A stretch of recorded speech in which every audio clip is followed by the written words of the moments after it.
Plus two class students, आज हम discuss करेंगे डिटरमिनेंट्स के बारे में। आपको पता है, जब लास्ट टाइम हमने पढ़ा था मैट्रिक्स तक पढ़ा था और मैंने आपको बताया था कि मैट्रिक्स के बाद एक चैप्टर आएगा डिटरमिनेंट्स का। डिटरमिनेंट्स के अंदर से 4 या 6 नंबर का एक क्वेश्चन कन्फर्म है और वो क्वेश्चन आता है 4.2 एक्सरसाइज से। डिटरमिनेंट्स मैट्रिक्स का ही एक रूप है, बस काफ़ी इसमें डिफरेंस है। हालांकि जब क्लासेज ओपन होंगी उस वक्त हम आपको बताएंगे कि इनकी मेन प्रॉपर्टियाँ क्या हैं, लेकिन मैं मोटा मोटा तौर पे आपको बता देता हूँ। जब मैट्रिक्स स्क्वायर फॉर्म में होता है मीन्स 5 6 7 0। ऑर्डर क्या हुआ बेटा यहाँ? 2 row and 2 column. When row and column are same you call determinants. और दूसरा क्या डिफरेंस होता है इसमें, मैट्रिक्स आपका सोल्व होने के बाद भी मैट्रिक्स रहता है, लेकिन डिटरमिनेंट सोल्व होने के बाद एक्सपेंड हो जाता है, इसकी एक फाइनल वैल्यू हो जाती है। डिटरमिनेंट आपके या तो 2 ऑर्डर के पढ़ेंगे या फिर हम 3 ऑर्डर के पढ़ेंगे। जैसे ये आ गया, दोनों में क्या डिफरेंस है बेटा? ये 2 ऑर्डर का है। लिखते हैं क्या है मैट्रिक्स में, तो आप ऐसे लिखेंगे 2 इंटू 2, लेकिन यहाँ अगर ऑर्डर की बात आती है बस एक ही वर्ड आ जाता है कि 2 ऑर्डर। यहाँ ऑर्डर कितना हुआ? 3 ऑर्डर। मीन्स 3 क्या है? रो, और 3 क्या है इसके अंदर? कॉलम। जब कॉलम और रो दोनों क्या होते हैं? सेम, तो आप उसको क्या बोलते हैं? डिटरमिनेंट बोलते हैं। मेनली जो आज वाली वीडियो कराएंगे बेटा, इसमें से मैंने आपको पहले ही बताया कि मैट्रिक्स और डिटरमिनेंट मिला के एक क्वेश्चन 6 नंबर का और एक क्वेश्चन 4 नंबर का आता है। अगर यहाँ से 4 का आएगा तो मैट्रिक्स में से 6 का आएगा, अगर मैट्रिक्स में से 4 का आएगा तो यहाँ से 6 का आएगा। 4-5 वीडियो बनाऊंगा मैं, दोनों के दोनों आपके ये क्वेश्चन कंप्लीट हो जाएंगे, आपका 10 नंबर का कंप्लीट हो जाएगा। आज वाली वीडियो का पर्पज़ यही रहेगा। तो डिटरमिनेंट के अंदर जो पहला वर्ड आता है वो आता है एक्सपेंडिंग। एक्सपेंडिंग देखिए क्या होता है। जैसे हमने यही रख दिया 5 7 8 9, कितने ऑर्डर का हुआ? 2 ऑर्डर का। जो फर्स्ट होता है ये रो हो गया, ये क्या हो गया? कॉलम। आप इसको पॉजिटिव देंगे, इसको क्या देंगे? नेगेटिव। सोल्व क्या होगा? सबसे पहले आप 5 लेंगे, 5 के सामने की ये लाइन भी छोड़ दो, ये लाइन भी छोड़ दो, क्या हो गया उसके बाद? 9। फिर किस चीज़ का साइन आया? नेगेटिव। फिर क्या आया? 7 इंटू क्या आया? 8। आप इसको सॉल्व कर लेना। जब आप 3 ऑर्डर की बात करते हैं, 5 6 3 1 2 4 5 9 2, इसको भी बेटा मैं क्या करूँगा? पहले तो एक्सपेंड करूँगा। एक्सपेंड आप किसी भी रो और किसी भी कॉलम से कर सकते हैं। चलिए हम रो से एक्सपेंड करते हैं। सबसे पहले क्या आ गया? 5। जैसे मैंने बोला था प्लस, फिर क्या होता है? माइनस, फिर क्या होता है? प्लस। प्लस आते 5 के सामने की लाइन छोड़ दो, इधर वाले भी इसके सामने की लाइन छोड़ दो। कितने वर्ड बच गए? 2 4 9 2। प्लस, प्लस के बाद क्या आ गया? माइनस, और माइनस का क्या आया बेटा? 1। ये लाइन छोड़ दो, ये लाइन छोड़ दो, कितना रह गया? 6 3 9 2। प्लस माइनस प्लस, फिर प्लस का क्या आया? 5। ये लाइन छोड़ दो, ये लाइन छोड़ दो, क्या आ गया? 6 2 3 4।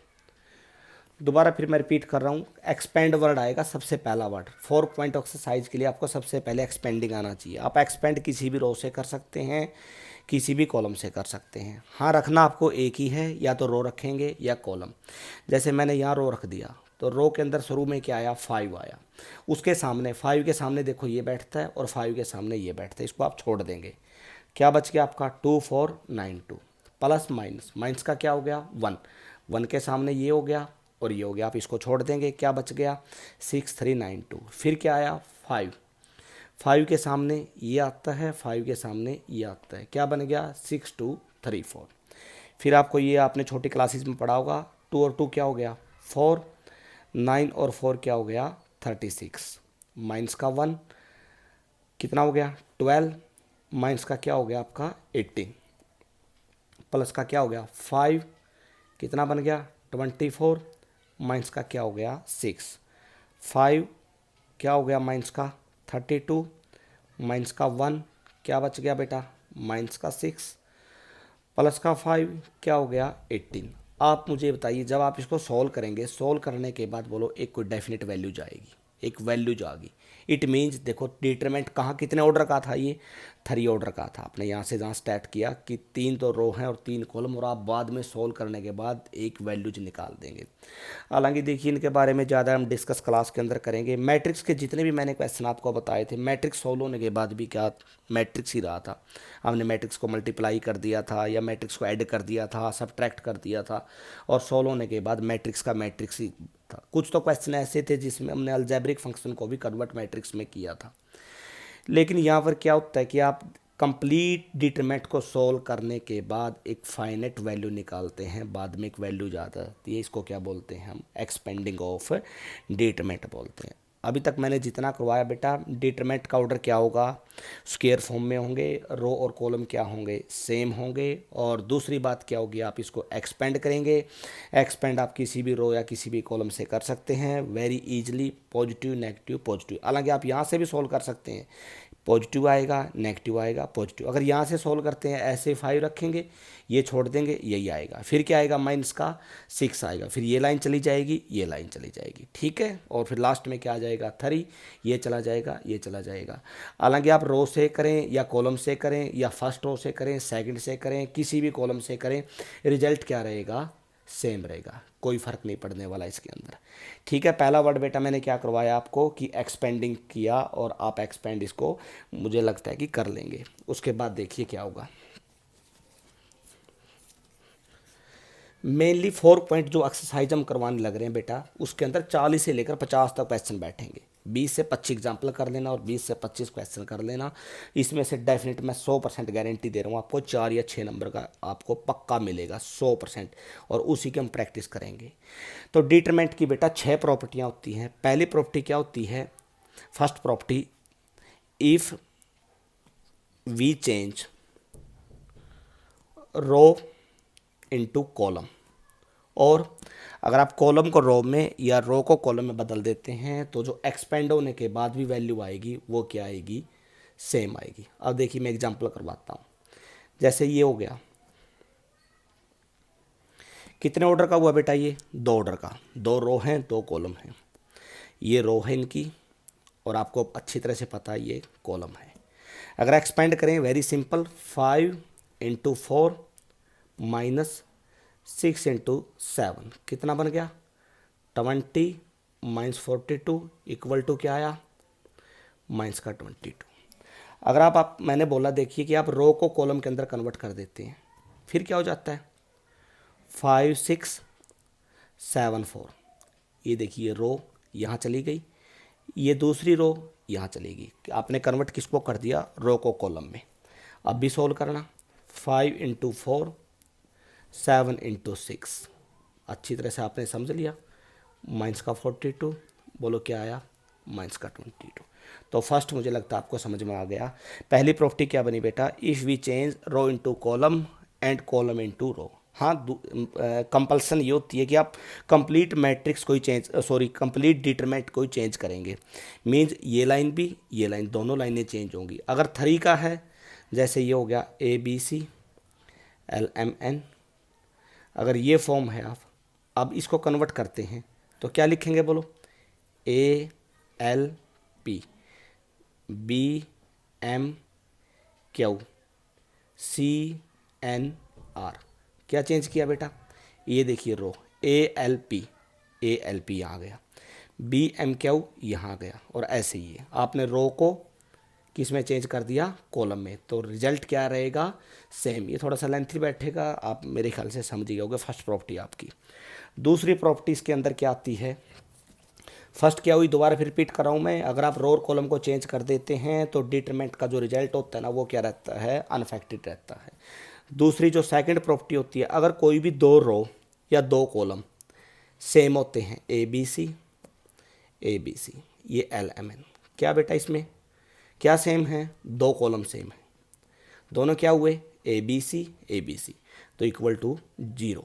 मीन्स क्या बेनिफिट मिल गया आपको, अब एक्सपेंड करने की आपको कोई ज़रूरत नहीं है, आप बगैर एक्सपेंड किए डायरेक्ट लिख सकते हैं। क्या रीजन क्या देंगे आप इसको, कि 2 कॉलम क्या है इसके, सेम है। अगर ऐसे ही आप लिख देते हैं, ऐसे ABC यहाँ भी ABC LMN। इसमें क्या प्रॉपर्टी हुई, आपके क्या सेम हुए, 2 रो।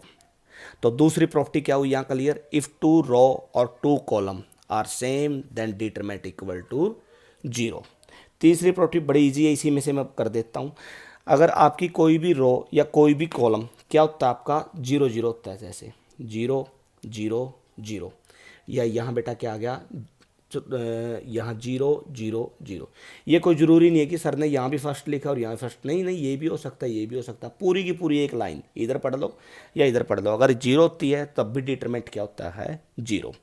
तीसरी प्रॉपर्टी इसी में से क्लियर होगी क्या, एनी रो और column is 0 then determinant equal to 0। Fourth property होती है बेटा, फोर्थ के अंदर हम क्या लिखते हैं, अगर आपका किसी भी रो और किसी भी कॉलम एनी 2 कंसेक्यूटिव लगातार 2 रो और 2 कॉलम को आप चेंज करते हैं, जैसे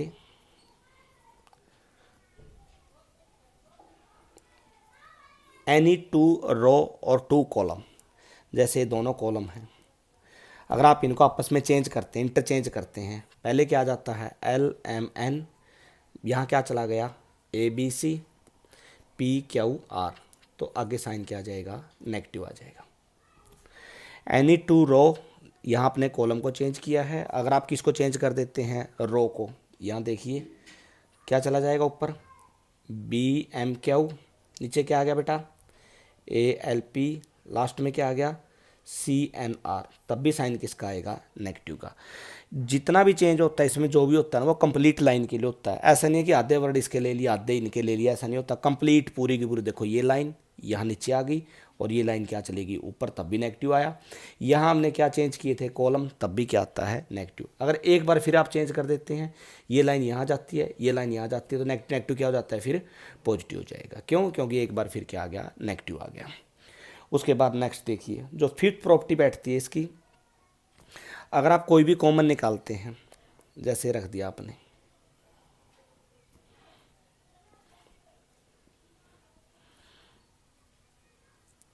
यहाँ कॉमन क्या आता है बोलो, के, पूरी की पूरी, पूरे के पूरे कॉलम में से कॉमन क्या आता है, के आता है, तो ये इसका स्केलर बन जाता है, ये बाहर आ जाएगा। इट मीन्स, अगर मैं इसको बोलूँ, क्या बोलूँगा बोलो, if we take common from any row और कॉलम, आपने कॉमन किस में से निकाला, कॉलम में से। If we take common from any row और column then it multiply with the complete determinant, देखो कंप्लीट डिटरमिनेंट के साथ मल्टीप्लाई हो गया। दोबारा फिर रिपीट कर रहा हूँ, जैसे कंप्लीट लाइन में होना चाहिए बेटा, जैसे यहाँ 2 तक हो गया, नीचे नहीं है, तब कॉमन नहीं निकाल सकते आप। हाँ ठीक है, यहाँ से के, अगर मान लीजिए मैं यहाँ कोई और वर्ड ले देता हूँ, जैसे के डैश के डैश के डैश, तो यहाँ से फिर बाहर क्या आ जाएगा, ये के डैश, इनका अलग से आएगा, इनका अलग से आएगा, तो आप कॉमन यहाँ से निकाल सकते हैं। उसके बाद देखिए,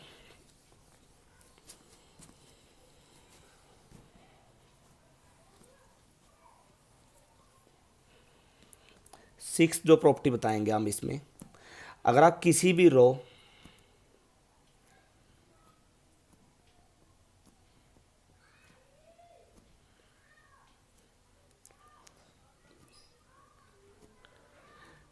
अगर किसी भी रो और किसी भी कॉलम के अंदर अगर साइन आता है आपका प्लस या माइनस का, तो आप एक डिटरमिनेंट से 2 डिटरमिनेंट बना सकते हैं, जैसे ABC PQR P dash Q dash R dash plus LMN PQR P dash Q dash R dash. दोबारा रिपीट कर रहा हूँ मैं, किसी भी रो किसी भी कॉलम के अंदर अगर प्लस का साइन या माइनस का साइन आता है, माइनस होता है तो माइनस हो जाता है, प्लस होता है तो प्लस, तो आप एक डिटरमिनेंट से कितने डिटरमिनेंट बना सकते हैं, 2 डिटरमिनेंट। हालांकि अगर आप इसको डायरेक्ट यहाँ से एक्सपेंड करते हैं और 2 बनाकर एक्सपेंड करते हैं, तो दोनों के रिजल्ट क्या रहेंगे, सेम रहेंगे। तो हमने आपको 6 प्रॉपर्टियाँ बताई हैं डिटरमिनेंट की, बेसिक सी प्रॉपर्टियाँ, कोई ज़्यादा नहीं है ये, हालांकि इससे ज़्यादा ही बैठता है, लेकिन जितना हम करवाएंगे, जो भी आपको इसको करवाने लग रहे हैं, और जितना भी क्वेश्चन लायक है वो इसमें से बन जाता है। इसके अलावा जो थोड़ा बहुत और बचता है वो जब क्वेश्चन कंप्लीट करते हैं तो साथ के साथ आपको बता दिया जाता है। हालांकि इन प्रॉपर्टियां का भी कोई ज़्यादा यूज नहीं होता कोई, ठीक है, बेसिक सी प्रॉपर्टियां होती हैं। मेन इसके अंदर ऑपरेटिंग होता है। सारे के सारे क्वेश्चन तकरीबन एक ही साइड के होते हैं। आपको अच्छे से ऑपरेट करना आना चाहिए, अच्छे से आपको एक्सपेंड करना आना चाहिए। दो ही बातें बनती हैं, ऑपरेटिंग एंड एक्सपेंडिंग। देखिए बेटा, मैं ऑपरेटिंग और एक्सपेंडिंग का एक क्वेश्चन करवाता हूँ आपको। तकरीबन सारे के सारे क्वेश्चन इसी मेथड से बनेंगे। इस क्वेश्चन को बहुत अच्छे से समझना, इस टाइप के क्वेश्चन बनेंगे। मेरे ख्याल से एलिमेंट मैथ का ये थर्ड क्वेश्चन होगा, थर्ड या फोर्थ कुछ ऐसा क्वेश्चन होगा ये। 1 1 1 A B C A square B square C square equal to A minus B minus C minus A. जितने भी आप क्वेश्चन करेंगे डिटरमिनेंट के, तकरीबन तकरीबन क्वेश्चनों में जो करने का तरीका है ना, लगभग एक जैसा ही रहता है। फर्स्ट ऑफ ऑल आपको किसी भी रो या किसी भी कॉलम के ऊपर आपको पूरी की पूरी लाइन के ऊपर ज़्यादा से ज़्यादा वन बनाने हैं। जैसे इस क्वेश्चन में पहले से ही बने हुए हैं, तो आपका बहुत ही आसान है, बहुत आधे से ज़्यादा काम तो वैसे ही हो गया। इससे आगे जब आप और बड़े बड़े क्वेश्चन पढ़ेंगे उनमें आपको ऐसे नहीं मिलेंगे। तो आपको जैसे तैसे करके सॉल्व करके आपको पहले वन वन बनाने हैं। अगर वन वन नहीं बनते, किसी भी तरह से नहीं बनते, जो बड़े क्वेश्चन होते हैं, मुश्किल क्वेश्चन होते हैं, तो आपको जीरो बनानी है। आप जितनी ज़्यादा जीरो बना सकते हैं क्वेश्चन उतना ही आसान होता है। दो बातें रहती हैं बेटा इसमें। पहली बात तो ये कि आप किसी भी रो किसी भी कॉलम के ऊपर वन वन बनाएंगे। वन वन नहीं बनते तो आप जीरो जीरो बनाएंगे। और दूसरा, आप राइट साइड को भी साथ में थोड़ा थोड़ा देखते रहेंगे, क्योंकि आपको पता है कि मैथ में जो है ना क्वेश्चन सॉल्व करना राइट साइड है। बड़ी क्लासेस के क्वेश्चन में ये तो है नहीं कि आप ठीक है सिंपल सा मल्टीप्लाई कर दिया। राइट साइड में देखिए ए minus B minus C minus, ये बनाना आप। तो मैंने एक वर्ड बोला था बेटा, ऑपरेटिंग। इसमें जो ऑपरेटिंग करेंगे, देखिए वन वन तो हैं, तो उसके बाद वन वन बनने के बाद बनाने होते हैं आपको जीरो जीरो। जीरो देखिए, इस रो को क्या बोलेंगे बेटा, R1, पहला रो। ये क्या होगा, R2, और ये क्या होगा बेटा, R3। ऑपरेटिंग करेंगे आप R1 minus R2 and R2 minus R3। R1 में से आप R2 को घटाएंगे। क्या क्या बेनिफिट मिलेगा आपको, जब देखिए ये यहाँ कटेगा तो 1 माइनस 1 क्या हो जाएगा, जीरो। यहाँ क्या हो जाएगा, a माइनस बी। यहाँ क्या हो जाएगा, ए स्क्वेयर माइनस बी स्क्वेयर। यहाँ 1 में से 1 कट के क्या हो जाएगा, जीरो। b माइनस सी, यहाँ क्या हो जाएगा बेटा, B square minus C square. Last वाली लाइन देखो, 1c और सी स्क्वेयर। देखिए मैं आगे वाले क्वेश्चनों के लिए पहले बता रहा हूँ। देखिए यहाँ ऑपरेटिंग R1 हुआ, ऑपरेटिंग R1 तो R1 में पक्का चेंज होगा। फिर है ऑपरेटिंग R2, तो आपने देखा कि R2 में भी चेंज हुआ। R3 में कहीं कोई ऑपरेटिंग नहीं हुआ, तो R3 देखो एज इट इज यहाँ 1c square 1c square as it is लिखने लग रहे हैं। इसके अंदर आपने बिल्कुल भी चेंज नहीं किया। फिर मैंने पहले ही बोला था कि अगर आपकी जीरो आ जाती हैं, पहले वन वन आने चाहिए, उसके बाद जीरो आनी चाहिए, तो काफ़ी हद तक क्वेश्चन आसान हो जाता है। और साथ में आपको राइट साइड भी देखती रहनी चाहिए। अब नेक्स्ट स्टेप देखिए, 0 0 1, ए माइनस बी ए प्लस बी, ए स्क्वेयर माइनस बी स्क्वेयर वाला लगा दिया आपने। बी माइनस सी, यहाँ क्या लिखा बेटा, B minus C B plus C. Last line क्या हुई, 1c और सी स्क्वेयर। अब आप कॉमन लेंगे, टेकिंग कॉमन क्या, a माइनस बी तो आएगा किस में से, फ्रॉम R1 में से। देखिए a माइनस बी जीरो का आपको पता ही अच्छी तरह से। और b माइनस सी आएगा बेटा किस में से, फ्रॉम किस में से, R2 में से। a माइनस बी यहाँ आ गया, b माइनस सी यहाँ आ गया। जीरो, जब a माइनस बी निकला 1 रह गया। a माइनस बी निकलने के बाद क्या बच गया, a plus B. b minus C निकलने के बाद क्या हो गया, जीरो। यहाँ 1, लास्ट में क्या बच गया बेटा, b प्लस सी। यहाँ क्या हो गया, 1c और सी स्क्वेयर। पूरी एक्सरसाइज के लिए बोल रहा हूँ, आपको ज़्यादा से ज़्यादा प्रैक्टिस खुद करनी है। अगर आप किसी भी रो किसी भी कॉलम के ऊपर ज़्यादा से ज़्यादा जीरो बना देते हैं, तो इसका मतलब आपने लगभग क्वेश्चन को सॉल्व कर लिया। अब लास्ट जो स्टेप बच जाता है वो बच जाता है एक्सपेंडिंग, क्योंकि मैंने आपको पहले सबसे पहले जो वर्ड लिखा था वो मैंने एक्सपेंडिंग लिखा था। एक्सपेंडिंग, आप एक्सपेंड किसी भी रो किसी भी कॉलम से कर सकते हैं। जहाँ ज़्यादा जीरो हैं वहाँ से एक्सपेंड करने का बेनिफिट, आप एक्सपेंडिंग विद C1 कॉलम से एक्सपेंड करेंगे। बेनिफिट क्या होगा आपको, a minus B B minus सी।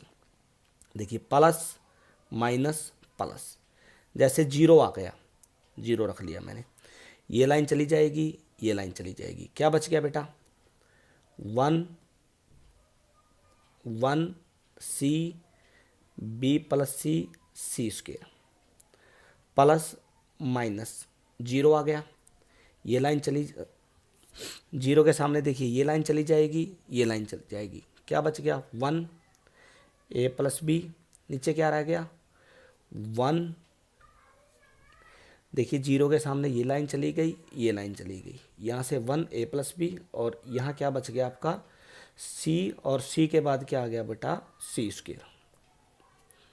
अब लास्ट में क्या बच गया आपका प्लस, क्या आ गया वन, वन के सामने ये लाइन छोड़ दो, ये लाइन छोड़ दो, क्या बच गया, ये लाइन छोड़ दो, ये लाइन छोड़ दो, क्या बच गया, one one A plus B और बी प्लस सी। इसको मैं दोबारा रिपीट करता हूँ, मेन वर्ड आपका यही है। पहला दोबारा रिपीट कर रहा हूँ मैं, वन वन, जैसे इस क्वेश्चन में आपको मिल गए तो काफ़ी हद तक आपका आसान हो गया। वन वन को आप कन्वर्ट करके ज़्यादा से ज़्यादा जीरो बनाएंगे, यहाँ आपने दो जगह जीरो बना ली, तो इट मीन्स आगे तो और भी आसान होगा, क्योंकि ये पहला क्वेश्चन इसलिए बता रहे हैं हम। दो जगह जीरो बनने के बाद आप एक्सपेंड करेंगे, और एक्सपेंड कहाँ से करेंगे, जिस लाइन के ऊपर जीरो बैठती हैं, जीरो C1 के ऊपर बैठती हैं। तो जैसे मैंने एक्सपेंड किया जीरो, तो जीरो रख दिया, ये लाइन छोड़ दो, ये लाइन छोड़ दो, क्या बच गया, one C B plus C C square. फिर ये जीरो आया, ये लाइन छोड़ दो, ये लाइन छोड़ दो, वन ए प्लस बी, नीचे क्या आया सी और सी स्क्वेयर। देखो ये लाइन चली गई, ये लाइन, लास्ट में देखो वन वन, वन के सामने ये लाइन चली गई, ये लाइन चली गई, तो क्या बच गया, क्या रह गया, one A plus B, one B plus B.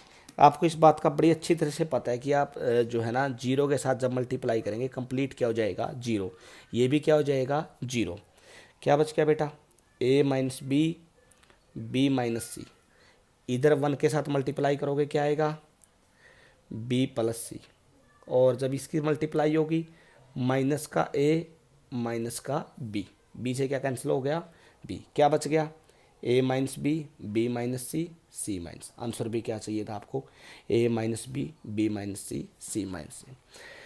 दोबारा फिर बता रहा हूँ मैंने, देखो पाँच छः आपको प्रॉपर्टियाँ बताई, और दोबारा फिर रिपीट कर रहा हूँ बेटा, आप इस ढंग के हम क्वेश्चन करेंगे, जितना मुझसे होगा मैक्सिमम से मैक्सिमम आपको करवाऊंगा जितना हो सकेगा, और इसी टाइप के आपको क्वेश्चन बोर्ड में 4 या 6 नंबर के मिलेंगे। ये सबसे एलिमेंट्री सबसे आसान क्वेश्चन है ये।